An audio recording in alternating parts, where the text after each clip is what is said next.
미국 대통령 선거가 하루 앞으로 다가온 가운데 트럼프 대통령이 선거 당일 조기의 승리를 선언할 수 있다는 전망이 나옵니다. 사상 최악의 선거 결과 불복 사태 가능성이 커지고 있습니다. 보궐선거 공천 여부를 묻는 민주당 전 당원 투표 결과 찬성표가 압도적으로 많았지만 투표율이 26%에 그쳐 유효성 논란이 일고 있습니다. 당규에는 당원의 3분의 1 이상이 투표해야 한다고 규정되어 있습니다.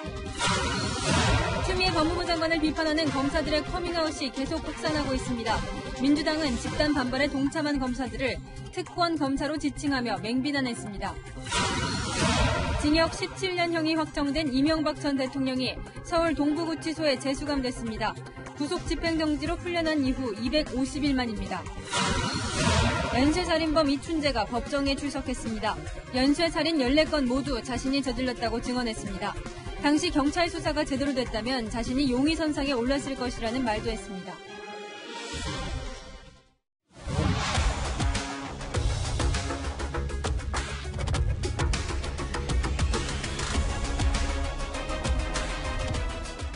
뉴스의 동정민입니다. 내일 이 시각 즈음이면 미국 대선 현장 투표가 시작됩니다.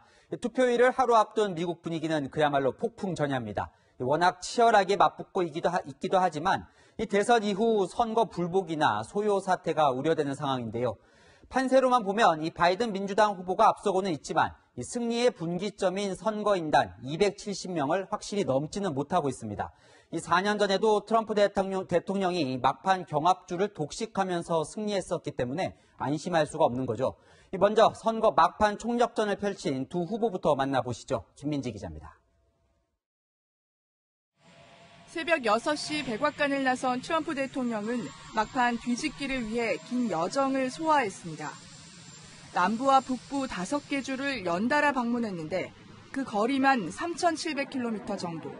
서울과 부산 직선 거리의 10배가 넘습니다. 미시간 유세에는 딸 이방카가 등장했고 We are going to win 4 more years for the people's president, my father, Donald J. Trump. 주 전체가 공화당 상징인 붉은색으로 넘쳐날 것이라며 승리를 확신했습니다. We're leading all over the place. You know, we're supposed to be leading after the great red wave is going to come over the next little while. It's going to be a wave like I think, and this is far beyond the last one. This is going to be. 플로리다에선 밤 11시에 유세를 펼치며 지지자들을 결집시켰습니다.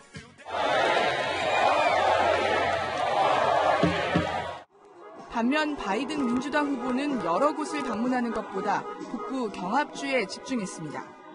트럼프 대통령의 코로나19 방역 실패도 맹렬히 꼬집었습니다.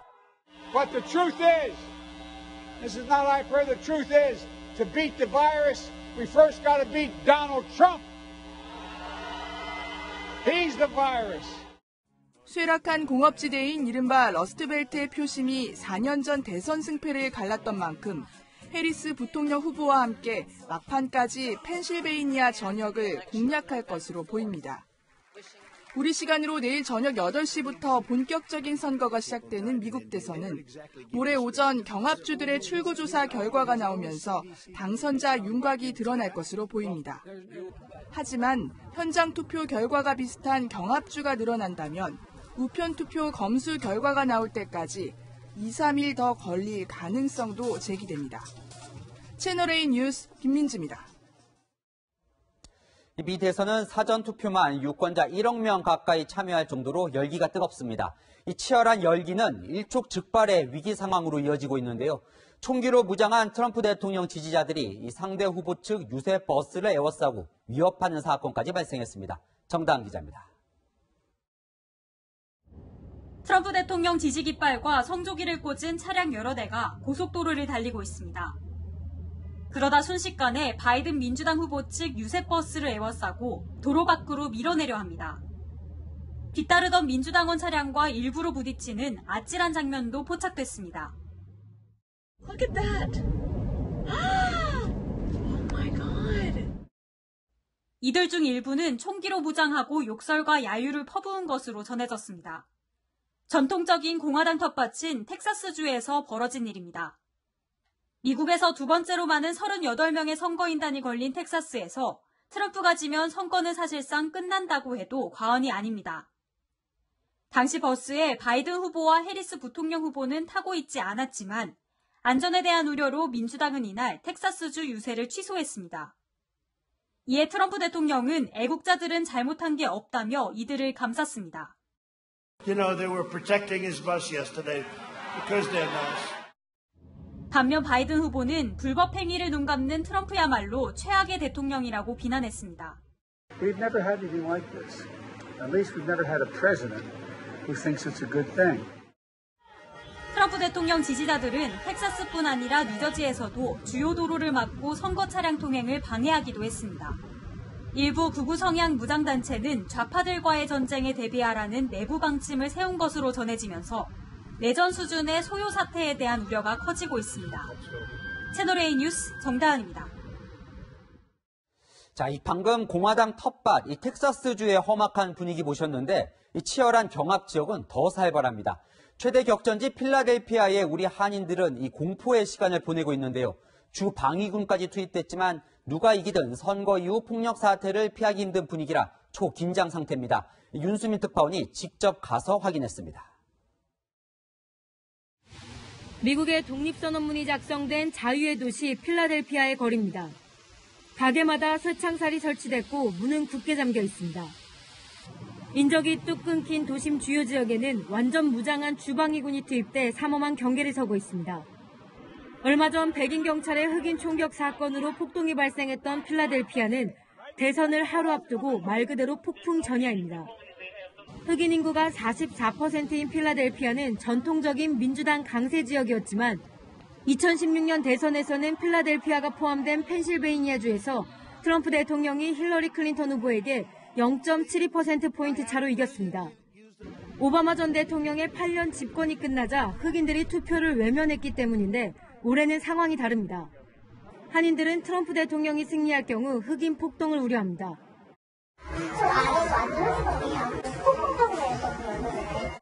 이미 두 번의 흑인 시위 당시 약탈의 표적이 됐던 미용용품 가게들은 불안감을 감추지 못합니다. 요새 영업시간 줄인 상태라서 한두 블럭 밑에 경찰서가 있어요. 그래서 다른 지역보다는 덜 위험한 것 같아요. 아예 영업을 중단한 곳도 있습니다. 필라델피아에는 불고기 등 한식을 파는 작은 식당들이 많은데요. 이렇게 출입문 앞에는 일시적으로 문을 닫는다는 안내문이 걸린 상태입니다. 한인들은 바이든 후보가 승리해도 걱정이라고 말합니다. 많이 걱정이에요. 선거 날에 저기 문제 있을 것 같아요. 백인분들, 공화당 분들 좀 그런 분들이 있을 것 같아요. 누가 당선되든 폭력 사태가 우려되는 가운데 한인들은 결과에 승복하는 성숙한 민주주의를 기대하며 상황을 숨죽여 지켜보고 있습니다. 필라델피아에서 채널A 뉴스 윤수민입니다. 자, 미대선 전례 없이 혼탁한 선거가 진행되고 있는데요. 워싱턴 현지 연결해 보겠습니다. 자, 김정환 특파원, 이 트럼프 대통령이 개표가 끝나기도 전에 이 승리를 선언할 수 있다, 이런 보도가 나오면서 미국이 발칵 뒤집혀졌다면서요. 무슨 내용입니까? 네, 그렇습니다. 트럼프 대통령 선거 당일 밤, 그러니까 한국 시간으로는 4일 낮이 되겠는데요. 본인이 이길 것 같으면 개표 결과가 완료되기도 전에 내가 이겼다고 선언하겠다, 이런 말을 측근들한테 밝혀왔다는 겁니다. 이 악시오스라는 인터넷 매체가 정통한 소식통 3명을 인용해 최근 수주 동안 이런 은밀한 시나리오를 트럼프 대통령이 얘기했다고 전했는데요. 이 트럼프 대통령의 지지층은 선거 당일 투표 지지층이 높고, 이 사전 투표는 바이든 후보의 지지층이 두터운 것으로 알려져 오지 않았습니까? 트럼프 캠프 측은 선거 당일 이후에 집계되는 우편 투표의 결과는 부정한 선거다는 이런 논리를 개발 중에 있다라는 이야기를 전했습니다. 트럼프 대통령은 이에 대해서 잘못된 보도라고 일단은 부인을 했고요. 바이든 후보는 선거를 훔치게 두진 않을 것이다, 이런 견제구를 날렸지만 파장은 계속되고 있는 상황입니다. 자, 그러니까요. 이 보도가 사실이라면 우편 투표 결과가 나오기도 전에 혼란을 감수하고 이 선거 승리를 선언한다는 건데요. 노리는 게 뭡니까? 네, 일단 트럼프 대통령 당일 밤에 백악관에 머물면서 선거 결과를 지켜볼 것으로 알려져 있는데요. 연단에서 걸어나와 이 내가 승리했다 하면 지지층 결집 효과는 확실히 누릴 수가 있고요.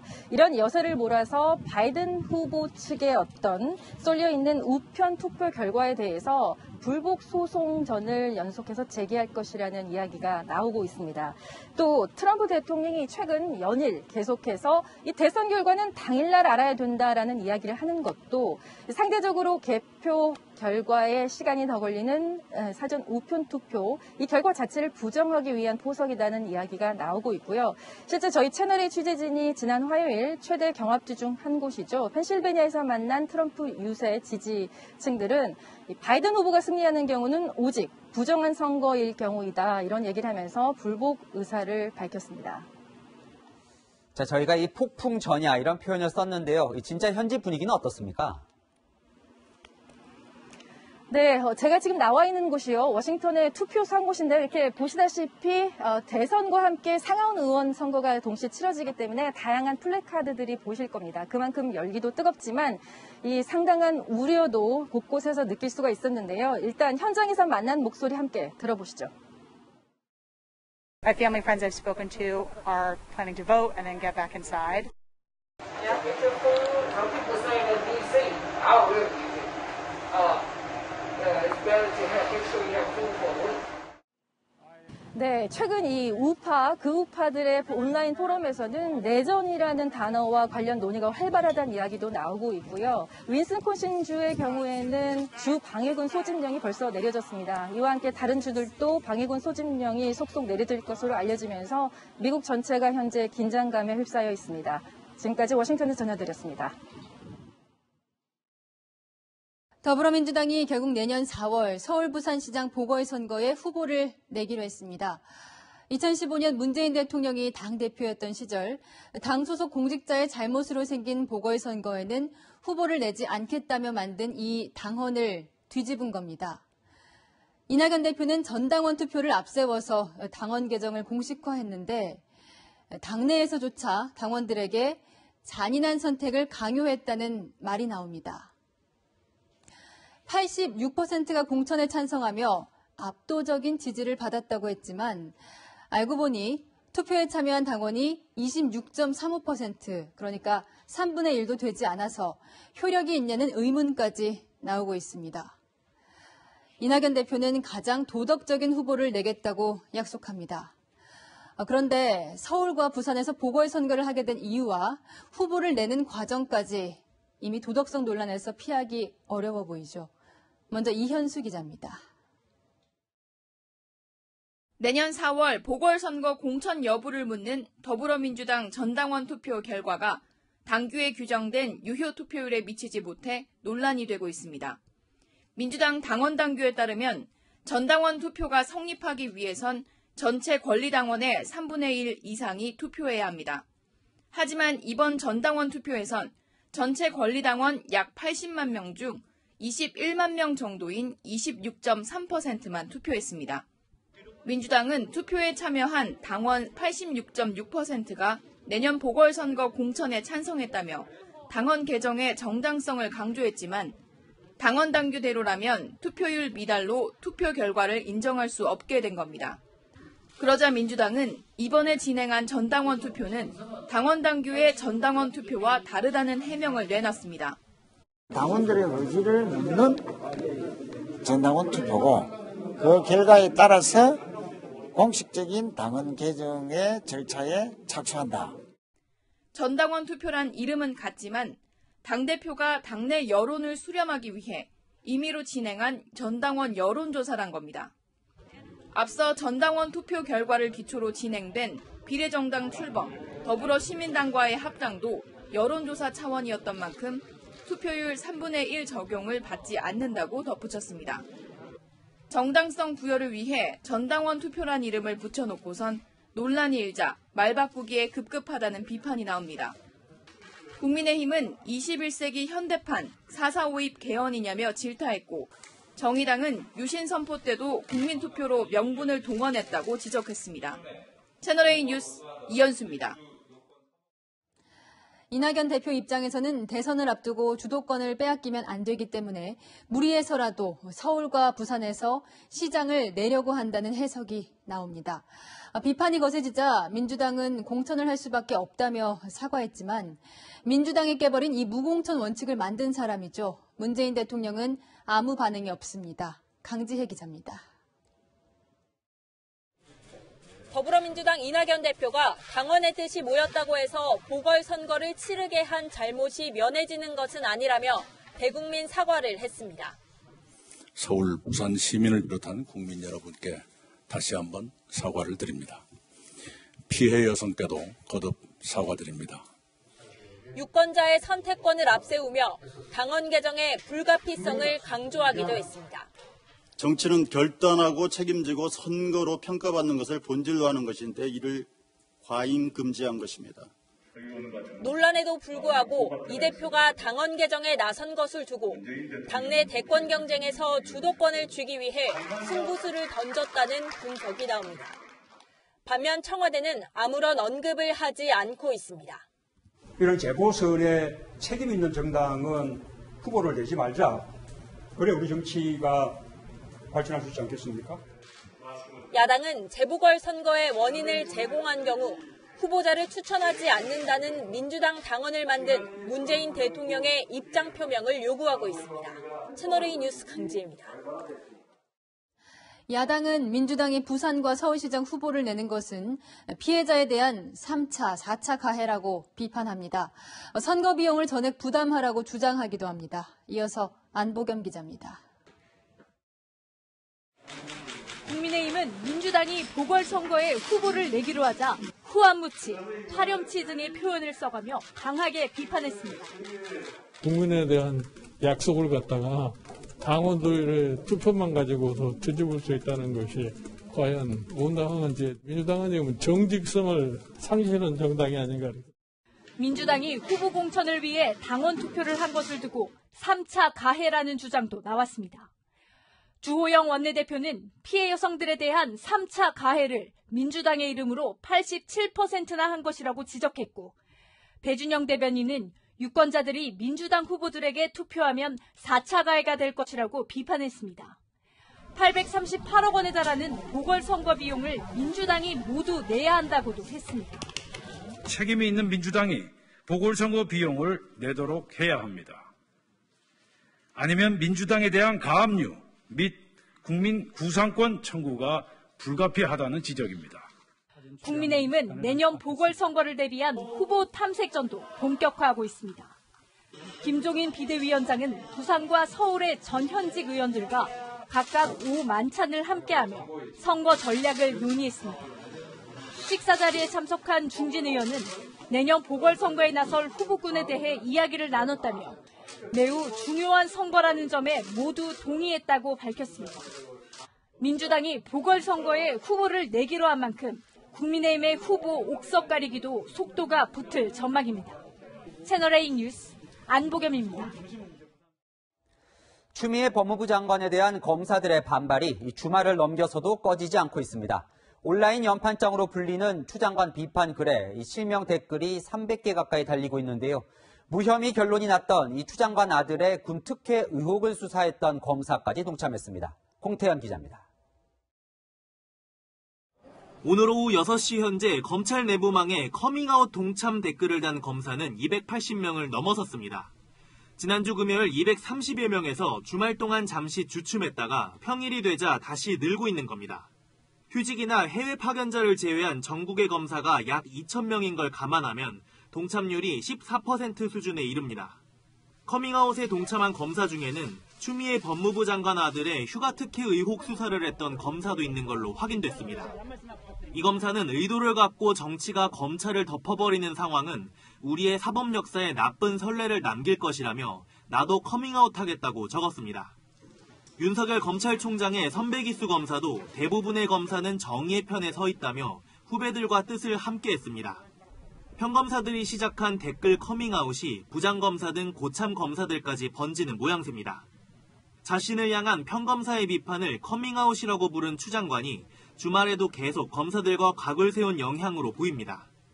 추 장관은 그제도 SNS에 불편한 진실은 이어져야 한다. 이 정도인지 몰랐다는 글을 올렸습니다. 한편 커밍아웃에 나선 검사들을 모두 해임하라는 청와대 국민청원에는 사흘 만에 34만 명이 넘게 동의했습니다. 동의자가 20만 명을 넘으면서 디지털 검란 사태에 침묵해온 청와대가 어떤 식으로든 입장을 밝혀야 하는 상황이 됐습니다. 채널A 뉴스 공태현입니다.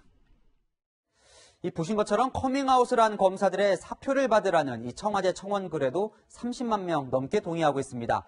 여당 지도부들도 이 댓글을 단 검사들을 개혁에 저항하는 특권 검사라며 맹비난했습니다. 노무현 전 대통령 시절 검사와의 대화, 그리고 그 이전 5.16 쿠데타까지 끄집어냈습니다. 강은하 기자입니다. 민주당은 검사들의 커밍아웃을 집단 항명이라며 강하게 비판하고 나섰습니다. 검찰에서는 반성이나 자기 비판의 목소리가 들리지 않습니다. 아직도 특권의식을 버리지 못하고 있는 일부 특권 검사 집단들의 잘못된 개혁 저항입니다. 마치 일선 사단장들이 육군 참모총장의 휘슬 하나로 다 모여서 항명하듯이 5.16 군사 쿠데타 때 우리가 목격했던 우리 역사 속의 일부였습니다. 검찰의 정치적 편향성을 지적하기도 했습니다. 이명박의 거짓말은 덮어주고 노무현은 벼랑으로 몰아붙였던 정치적 편향은 아직도 계속되고 있습니다. 그러면서 노무현 정부 때 특권 검사들의 조직적 저항을 떠올리게 한다며 검사와의 대화를 언급했습니다. 대통령에 취임하시기 전에 부산 동부지청장에게 청탁 전화를 하신 적이 있습니다. 이쯤 가면 막 하자는 거죠? 반면 국민의힘은 정작 개혁 대상은 검사들이 아니라 추미애 장관이라며 검사들에게 힘을 실어줬습니다. 채널A 뉴스 강은하입니다. 자, 이 검사들의 집단 반발 사태 사회부 정현우 기자와 짚어보겠습니다. 자, 저희가 이 주말이 분기점이다 이런 이야기를 전해드렸었는데 이 주말 이후 상황은 어떤 겁니까? 이 최재만 춘천지검 검사가 나도 커밍아웃 하겠다며 적은 글에 달린 동참 댓글은 오후 6시 현재 280개를 넘어섰습니다. 주말에 잠시 숨을 고르는 듯 하더니 업무를 재개하는 월요일이 되면서 다시 늘고 있는데요. 아까 말씀드린 것처럼 전국 검사 2,200여 명 중에 내부망에 접속하기 어려운 휴직자나 파견자를 제외하면 2,000여 명쯤 되거든요. 15% 가까운 검사가 이른바 커밍아웃에 동참하며 추 장관에게 맞서는 형국입니다. 자, 그런데 이번에 댓글을 단 검사 이 상당수가 이 추미애 장관이 인사에서 우대하겠다고 이렇게 말한 검사들이라면서요. 네, 추미애 법무부 장관이 취임 이후에 특수부보다 형사부, 공판부 검사들을 인사에서 우대하겠다고 거듭 말해왔는데요. 그동안은 권력형 비리나 대형 부패 사건을 수사하는 특별수사부가 검찰 내부의 엘리트 코스였습니다. 하지만 추 장관은 일반 형사 사건을 다루는 형사부, 또 검찰이 수사를 마치고 기소한 사건을 재판 과정에서 챙기는 공판부 검사들을 우대해왔습니다. 그런데 막상 장관이 우대한다고 해준 검사들이 오히려 추 장관에게 맞서는 예상치 못한 상황이 벌어진 겁니다. 네, 그런데 여당 지도부는 이 검사들을 이 검찰 개혁에 반대하는 특권 검사 이렇게 공격을 했는데요. 이 댓글을 단 검사들의 생각을 정 기자가 직접 들어봤죠. 네, 댓글을 쓴 일부 검사들에게 좀 직접 물어봤는데요. 공통적으로 하는 말이 검찰 개혁에 반대하는 게 아니라는 겁니다. 커밍아웃에 동참한 검사들의 면면을 봐도 특정한 성향이 있다기보다는 묵묵히 자기 할 일을 해왔던 검사들이 대다수인데요. 그럼에도 불구하고 이번에 댓글을 쓴 건 장관을 향해 다른 목소리를 냈다고 해서 그 검사를 직접 겨눠서 불이익을 주겠다는 듯한 태도는 납득할 수 없다는 겁니다. 추 장관의 검찰 개혁이 실패했다고 직격탄을 날린 이환우 제주지검 검사에 대해서 추 장관이 SNS로 공개 저격한 게 불을 붙인 셈이 됐습니다. 이것도 궁금한데요. 이 댓글을 단 검사들이요. 이 예전 평검사 회의처럼 이 검란 수준까지 이 사안을 확대할 거다 이런 생각까지 갖고 있던가요? 검찰 내부망 게시글에 댓글을 다는 걸 넘어서 평검사 회의 같은 조직적 움직임으로 이어질지는 아직 미지수입니다. 아직까지 평검사 회의 개최를 주장하는 목소리까지는 나오지 않고 있고요. 상당수 검사들이 온라인 공간에서도 충분한 논의를 할 수 있는데 굳이 옛날 방식대로 대면 회의를 여는 게 적절하냐는 목소리도 내고 있습니다. 그렇군요. 자, 그런데 아직은 이 댓글을 쓰지 않은 검사가 아까 한 85% 정도의 다수예요. 침묵하는 다수, 그들은 어떤 생각입니까? 네, 저희가 댓글 커밍아웃에 참여하지 않은 검사들의 목소리도 좀 들어봤는데요. 네. 크게 3가지 유형으로 나눠볼 수 있었습니다. 우선 동의하지만 댓글은 안 썼다는 검사들입니다. 비슷한 생각을 가진 검사들이 이미 상당수 나섰는데 굳이 나까지 나설 필요를 못 느낀다는 거고요. 또 실명으로 댓글을 달았을 때 좌천 인사 같은 불이익을 우려해서 동참을 꺼리는 검사도 일부 있었습니다. 라임이나 옵티머스 관련 수사, 또 윤석열 검찰총장에 대한 감찰 상황 등을 일단 지켜보겠다면서 입장 표명을 좀 유보한 검사들도 있었습니다. 네, 생각이 다양하군요. 근데 그러잖아도 궁금했었는데요. 이 라임과 옵티머스 수사, 그리고 이제 윤석열 검찰총장 감찰, 이런 것들은 어떻게 돌아가고 있습니까? 좀 결론부터 말씀을 드리면 보이기에 속도가 좀 다소 느리긴 하지만 계속 진행이 되고 있습니다. 네. 다만 윤석열 총장의 봐주기 수사 의혹, 또 이른바 윤석열 사단 검사가 비위에 연루됐다는 의혹은 아직 실체가 규명되지는 않은 상황입니다. 이 사건들의 수사 결과에 따라서 추미애 장관과 윤석열 총장 둘 중 한 사람은 치명타가 불가피하다는 게 법조계 안팎의 관측입니다. 네, 그렇군요. 지금까지 사회부 정현우 기자였습니다. 자, 이명박 전 대통령이 오늘 오후에 재수감됐습니다. 동부구치소로 향하면서 나는 구속할 수 있지만 진실을 가둘 수는 없을 것이다. 이런 말을 남겼는데요. 사면이나 가석방이 없다면 16년 수감 생활을 해야 합니다. 김재혁 기자입니다. 이명박 전 대통령의 재수감을 앞두고 자택 앞에 측근 인사들과 시민들이 모였습니다.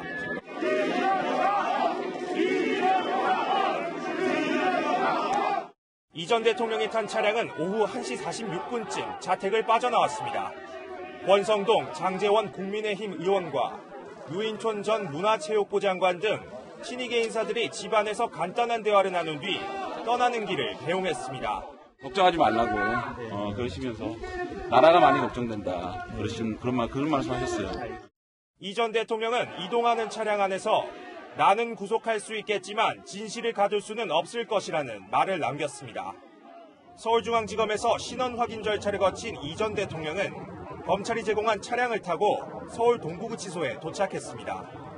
자동차 부품업체 다스에 자금 수백억 원을 횡령하고 삼성에서 뇌물을 받은 혐의로 대법원에서 징역 17년형이 확정돼 251일 만에 재수감된 겁니다.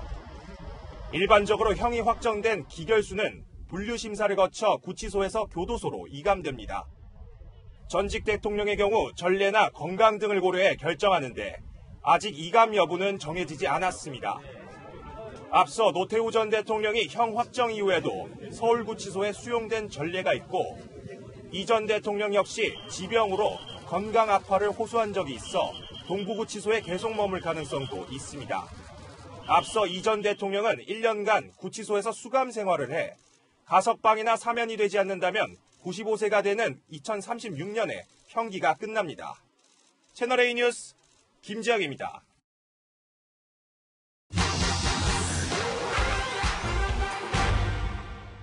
이명박 전 대통령이 수감된 서울 동부구치소 12층 독거실 어떤 모습일까요? 앞선 수감 때와 같은 호실로 화장실이 있고 접이식 매트리스, TV와 싱크대가 있는 13.07제곱미터, 약 4평 정도로 알려졌죠. 일부에선 이 전직 대통령들은 왜 독방에 수감되는 거냐 문의가 있어서 알아봤습니다. 우리에게 익숙한 이른바 이 감방 생활은 여러 명의 수용자가 함께 생활하는 모습이죠. 그런데 법을 보면 모든 수용자는 원칙상 독방, 즉 독거 수용한다 돼 있습니다. 다만 시설이 부족하고 수용자 보호, 또 교화 등이 필요할 때는 여러 명 수용 가능한데 부족한 시설 등의 이유로 오히려 독거 수용이 예외적인 상황이 된 겁니다. 그렇다면 독거, 흥거 수용 누가 결정할까요? 구치소장 등 수감시설 책임자가 죄질 나이 등을 고려해 판단합니다. 전직 대통령 사례를 보면 이 전두환 노태우 전 대통령은 약 21제곱미터 6평 독방에 박근혜 전 대통령은 10제곱미터 3평 독방, 일반 독방보다 더 큰 평수에 수감됐죠. 물론 이 전 대통령처럼 금고형 이상 확정받으면 전직 대통령의 예우가 박탈되고 교정 당국으로부터 신병이 인도되면 경호, 경비도 중단되는데요. 법무부와 교정당국의 문의안이 다른 수용자들과 마주칠 우려 등 안전의 문제, 또 전담 직원이 근무한다는 점, 또 이 전직 대통령 간의 형평성 등을 고려해 독방 여부, 또 방 크기를 결정했다는 설명입니다. 2018년엔 한 재소자가 박근혜 이명박 전 대통령이 넓은 방을 쓰는 건 특혜라며 헌법소원 청구하기도 했는데요. 헌법재판소는 전직 대통령에게 준 혜택이 청구자인 재소자와 직접 관련이 없고 평등권을 침해할 가능성도 없다며 각하처분 내렸습니다. 이 밖에도 궁금한 점은 팩트맨 많은 문의 바랍니다. 개그우먼 박지선 씨가 오늘 오후 자택에서 어머니와 숨진 채 발견됐습니다. 경찰이 사망 경위를 조사하고 있습니다. 서채리 기자입니다. 개그우먼 박지선 씨가 숨진 채 발견된 건 오늘 오후 1시 45분쯤입니다. 소방과 경찰은 서울 마포구의 박 씨 자택에서 박 씨와 박 씨 어머니가 숨져 있는 것을 발견했습니다. 이들이 전화를 받지 않자 이상하게 여긴 가족이 경찰에 신고한 것으로 전해졌습니다. 연락 안 된다고 내부에 좀 확인해달라는 구조 요청건이고요. 갔을 때 이미 사망한 상태라서. 자택에서는 박 씨 어머니가 쓴 것으로 보이는 유서성 메모가 발견됐습니다. 박 씨는 평소 알턴 질환으로 치료 중이었고 어머니가 서울로 올라와 함께 생활했던 것으로 전해졌습니다. 박 씨는 지난 2007년 KBS 공채 개그맨으로 데뷔해 개그 콘서트 등 여러 프로그램에서 활약했고 최근에는 각종 제작 발표의 진행자로 활동해왔습니다. 경찰은 현장 조사를 진행하는 한편 정확한 사망 경위를 조사할 예정입니다. 채널A 뉴스 서채리입니다. 만취한 남성이 몰던 트럭이 경찰과 1시간 추격전을 벌였습니다. 실탄을 쏘는데도 순찰차를 들이받으며 도주했습니다. 공국진 기자가 보도합니다. 늦은 밤 고속도로를 질주하는 1톤 트럭. 경광등을 켠 순찰차가 바짝 뒤를 쫓습니다. 빗길에 미끄러지며 멈추는가 싶더니 그대로 달아납니다. 도로 공사 현장 턱을 오르는가 하면 지그재그로 차선을 바꾸며 순찰차를 위협합니다. 순찰차가 앞뒤를 막자 방향을 틀어 도주하는 순간 경찰관이 치일 뻔하기도 했습니다. 경찰이 공포탄과 실탄까지 쏘아도 도주는 1시간 동안 계속됐습니다. 놀랬죠? 총소리가 나길래 다리 넘어가면서 빵 소리 나는데 조금 있다 또 넘어오면서 또 빵. 결국 경찰이 순찰차 4대로 차선 전체를 막아선 뒤에야 광란의 질주는 끝났습니다. 이 씨가 도주할 때 만취 상태로 몰았던 트럭입니다. 문을 열라는 지시에도 이 씨가 응하지 않자 경찰은 3단봉으로 이렇게 유리창을 부수고 이 씨를 현장에서 검거했습니다. 이 씨는 전남 광양에서 전북 남원 시내까지 100km 넘게 운전한 것으로 드러났습니다. 체포 당시 이 씨의 혈중 알코올 농도는 면허 취소 기준을 훌쩍 뛰어넘는 0.24%. 게다가 무면허 상태였습니다. 주거지는 광양이고 남원에 공사 현장에 있습니다. 처벌이 두려워서 도망갔다고 그럽니다. 경찰은 이 씨에 대해 구속영장을 신청하기로 했습니다. 채널A 뉴스 공진입니다. 수십 년 동안 미해결 사건이었던 연쇄살인 사건 진범으로 드러난 이춘재가 첫 사건 34년 만에 법정의 모습을 드러났습니다. 8차 사건의 진범으로 억울하게 몰려 20년간 옥살이를 한 윤석열 씨의 재심 재판 증인으로 나온 겁니다. 법원에 취재기자가 나가 있습니다. 자, 이지훈 기자, 이춘재가 범행을 인정하는 증언을 했나요? 예, 화성 연쇄살인 8차 사건 재심에 증인으로 출석한 이춘재는 재심은 조금 전인 오후 6시쯤 마무리됐습니다. 희끗희끗한 짧은 머리에 하늘색 수의 차림을 한 이춘재는 담담한 표정으로 4시간이 넘는 재판 동안 증언을 이어갔습니다. 이춘재는 재심이 진행 중인 8차 사건을 포함해 총 14건의 살인과 34건의 성범죄를 자백했는데요. 특히 자신이 범죄를 숨기기 위해 특별히 노력을 한 게 아닌데 사실 살인을 14차례씩이나 저지르는 동안 잡히지 않은 이유를 잘 모르겠다고 말했습니다. 또 경찰이 불심 검문에 피해자에게서 빼앗은 시계를 가지고 있던 것도 확인했지만 별다른 조사를 받지 않았다며 경찰 수사가 제대로 이루어졌다면 본인이 용의선상에 올랐을 거라는 취지로 말했습니다. 자신의 범행을 소재로 한 영화 살인의 추억을 봤느냐는 질문도 있었는데 교도소에서 봤다면서 영화 마지막에 배우 송강호가 화면을 정면으로 보는 장면도 기억이 난다고 했습니다. 오늘 재판에선 이춘재의 자백이 얼마나 신빙성이 있는지가 중점 신문 대상이었는데요. 이춘재는 자백 과정에서 수사 관계자들에게 설명을 듣거나 기록을 보는 일이 없이 자기 기억에만 의존한 진술이란 점을 강조했습니다. 이춘재는 지난해 교도소에 경찰이 찾아왔다는 소식을 접하고 올 것이 왔구나라고 생각했다며 피해자와 유가족들이 조금이라도 마음의 평안을 얻게 되기를 바라는 마음으로 자백한 것이라고 말했습니다. 또 억울한 목소리를 20년 가까이 한 윤성여 씨에게도 사과했고 윤 씨도 이춘재가 지금이라도 자백을 해 고맙다고 심경을 밝혔습니다. 이제 마무리 단계에 접어든 윤 씨의 재심 재판은 다음 달 중이면 결과가 나올 것으로 전망됩니다. 지금까지 수원지방법원에서 전해드렸습니다. 코로나19가 확산되며 인공지능, AI 면접에 대한 관심도 높아지고 있습니다. 취업 준비생들도 대비를 하고 있는데 아직은 도입 초기라 신뢰도가 떨어진다는 지적도 나옵니다. 현장 카메라 김철웅 기자입니다. 컴퓨터 인공지능이 내 표정과 목소리 변화를 관찰하고 또 평가하면 어떠시겠습니까? 코로나19 시대에 대중화된 AI 면접 직접 해보겠습니다.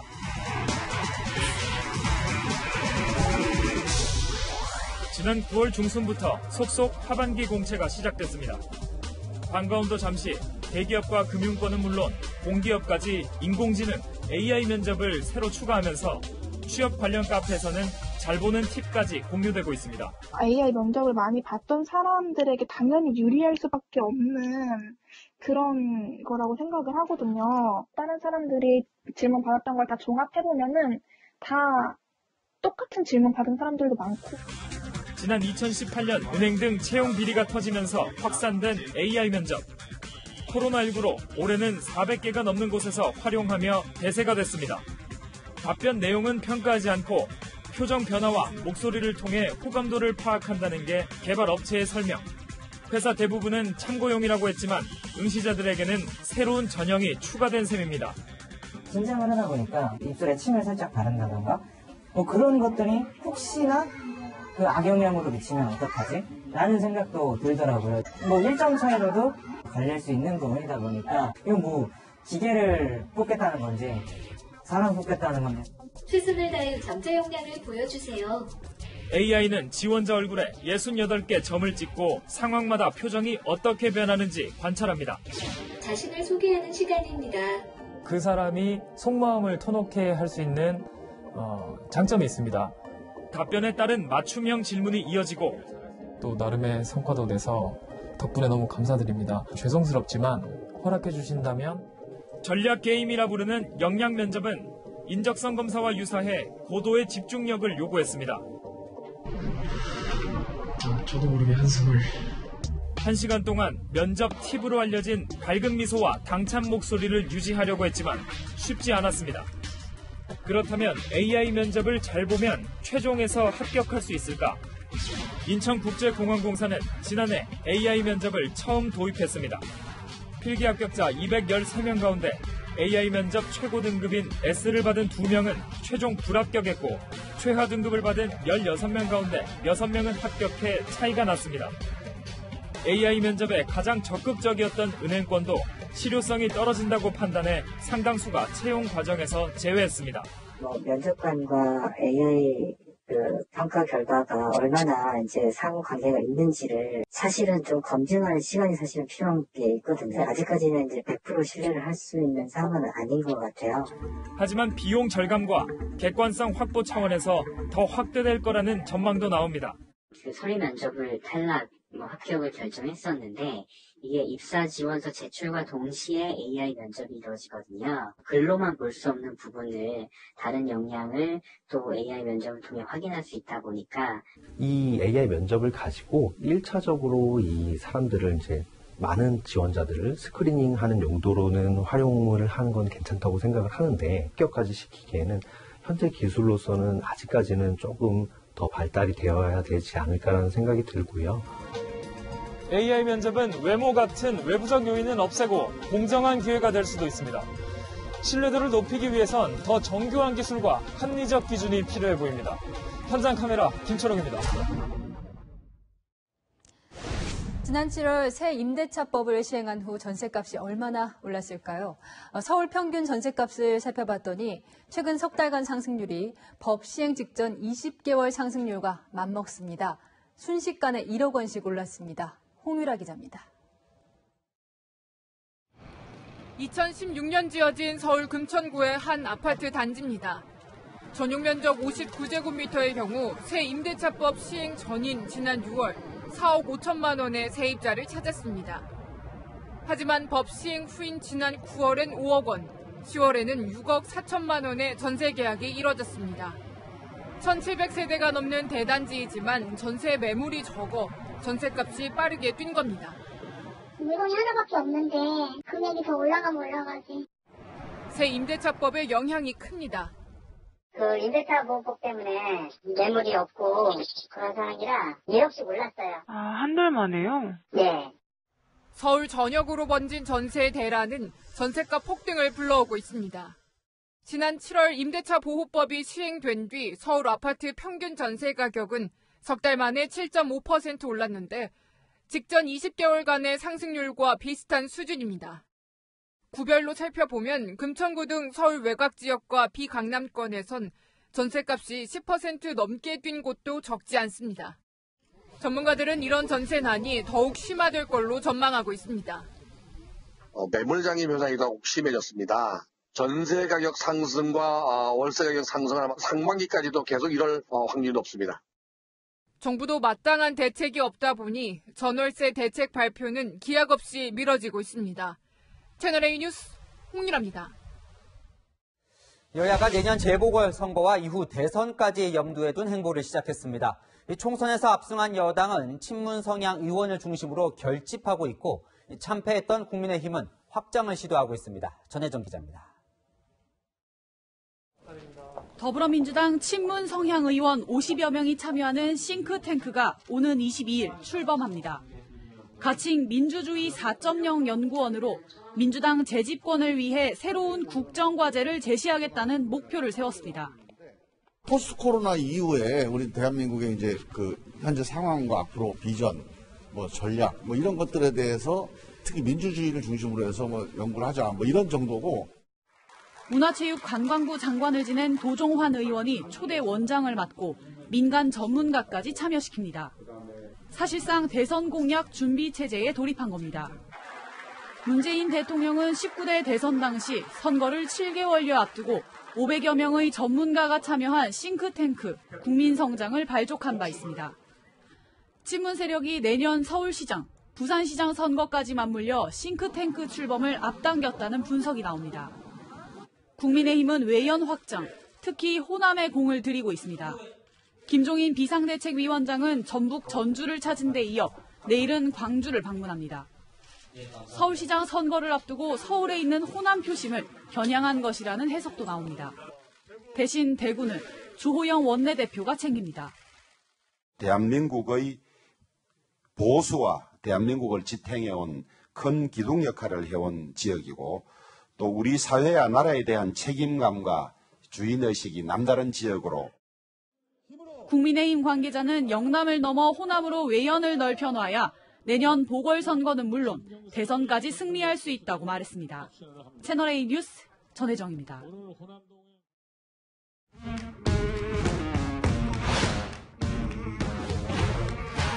열한야는 시작합니다. 정치부 이동은 기자와 함께합니다. 첫 번째 주제 보여주시죠. 네. 말이 바뀐 이유. 누가 말을 바꿨습니까? 바로 더불어민주당입니다. 네, 그러니까 이 민주당이 내년 보궐선거에 후보를 낼지 말지를 물어보는 전당원 투표를 실시했잖아요. 네. 그 결과를 오늘 발표했는데 이 갑자기 전당원 투표가 아니다 이런 말을 하고 있는 거죠. 네, 앞서 리포트에도 나왔지만 투표율 26%가 발단이 됐습니다. 민주당 당규를 보면요. 전당원 투표는 3분의 1 이상 투표와 과반수 찬성으로 확정한다고 돼 있는데요. 투표율이 3분의 1에 못 미치자 갑자기 당규상 전당원 투표가 아니라 일종의 전당원 여론조사였다고 말을 바꾼 겁니다. 그런데 오늘 아침까지도 이 당 지도부는 분명히 전당원 투표 이 단어를 썼어요. 그렇습니다. 기자들이 문제를 제기하기 전까지 전당원 투표라는 단어를 분명히 썼습니다.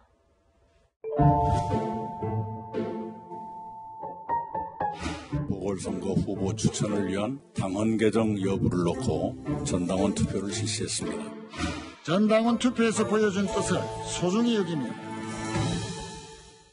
자, 그렇다면 왜 처음부터 이 전당원 투표 대신 전당원 여론조사 이렇게 말을 하지 않았을까요? 명분 없는 공천 때문이겠죠.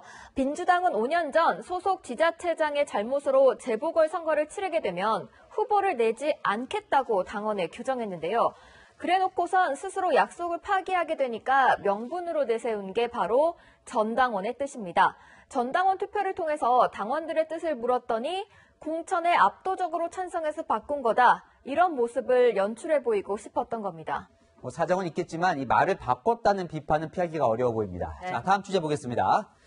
자, 공동 1위 그리고 네. 오늘 차기 대선 주자 여론조사가 발표가 됐는데 흥미로운 대목이 많습니다. 그렇습니다. 이낙연 더불어민주당 대표와 이재명 경기도지사가 21.5%로 공동 1위를 차지했고요. 이어 윤석열 검찰총장과 안철수 국민의당 대표, 홍준표 무소속 의원 등이 뒤를 이었습니다.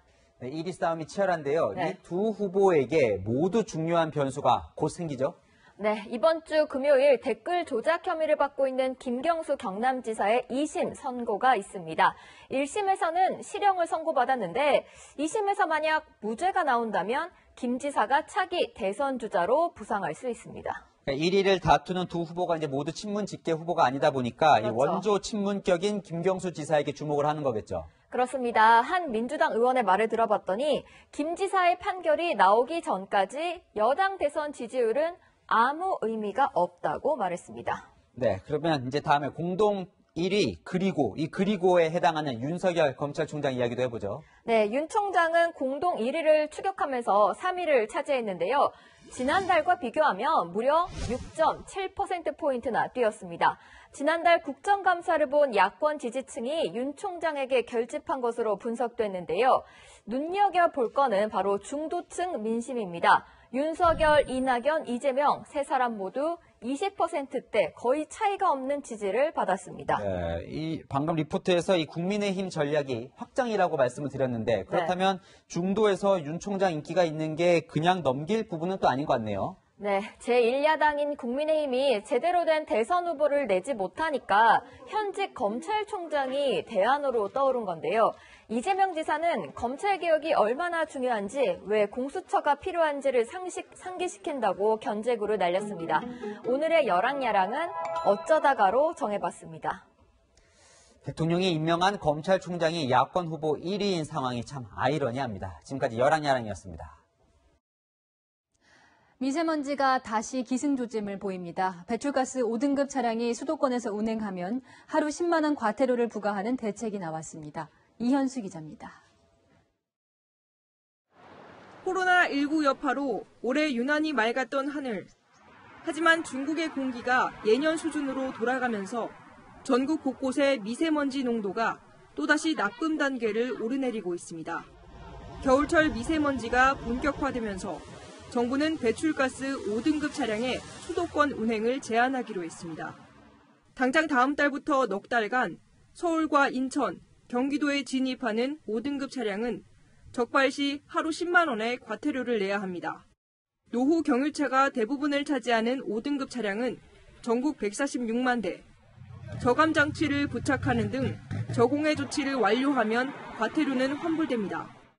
전국 초미세먼지 나쁨 일수는 3일에서 6일, 평균 농도는 1.3에서 1.7 마이크로그램 개선되는 효과가 기대됩니다. 하지만 저감장치 부착 지원금을 신청해도 지자체 예산 부족을 이유로 탈락하는 사례가 있어 일부 생계형 차주들의 반발이 예상됩니다.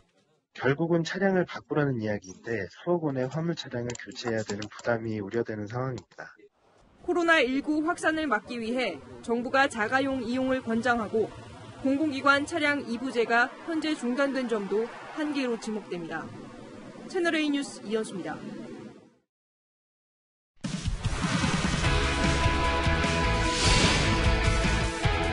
요즘 배구 코트는 흥이 오를 대로 올랐습니다. 세리머니 보는 맛에 경기가 더욱 재밌어지는데요. 한 주간 명장면 김태욱 기자입니다. 공격이 성공하면 일단 소리부터 지릅니다. 블로킹 해냈을 땐 정처 없이 뛰어다니다가 마치 교주가 된 듯 동료에게 다가가고 시간차 공격 후엔 시간차 세리머니를 선보입니다. 서브 에이스가 나오자 흥이 폭발해 춤까지 춥니다. 개막 후 4연승을 달리는 OK금융그룹. 분위기가 좋으니 성적도 따라오네요. 강력한 스파이크! 그런데 여긴 배구장이 아닌 농구장입니다. 빠르게 돌파해 골밑까지 들어온 허운.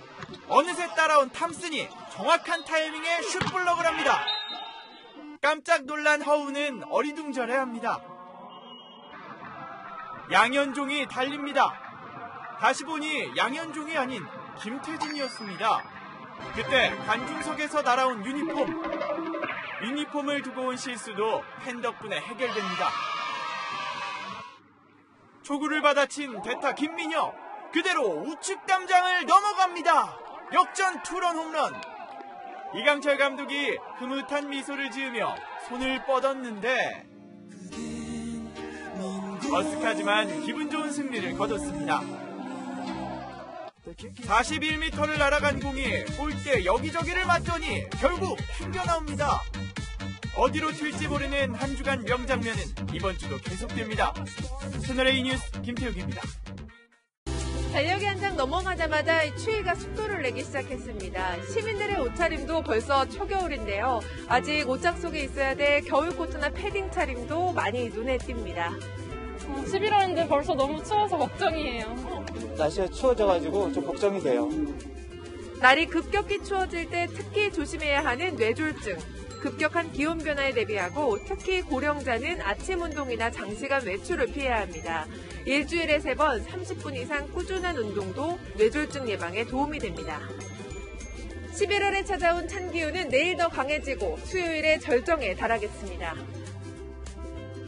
내일 아침은 오늘보다 6도가량 떨어진 2도로 출발하겠고 수요일에는 서울 기준 영하 1도 선까지 내려가면서 12월 초순에 해당하는 추위가 찾아오겠습니다.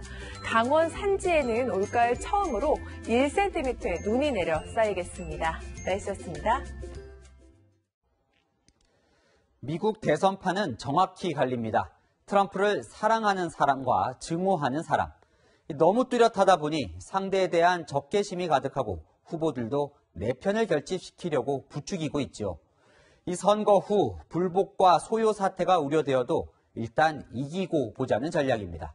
오늘 클로징은 남의 나라 이야기만은 아닌 우리 대 그들로 하겠습니다. 오늘 뉴스 여기까지입니다. 내일도 뉴스입니다.